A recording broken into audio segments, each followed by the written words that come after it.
Welcome. In this short tutorial, I'll be showing you how to rename documents here in PandaDoc. All right. It is actually pretty easy to do. So first up, just go log into your PandaDoc account.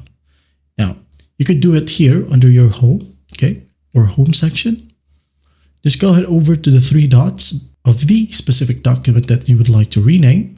Click on it, and here you have the rename function. Just click on it. Now maybe I'm just going to name it renamed, okay? And then hit on save. Wait for it, and as you can see here, it is now renamed.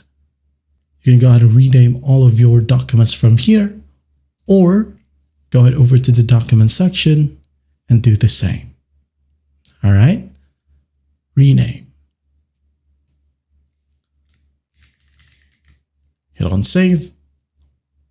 And once that's done, you're good to go. That's how you rename documents here in PandaDoc. Well, I hope this video helps, and I'll see you in the next one.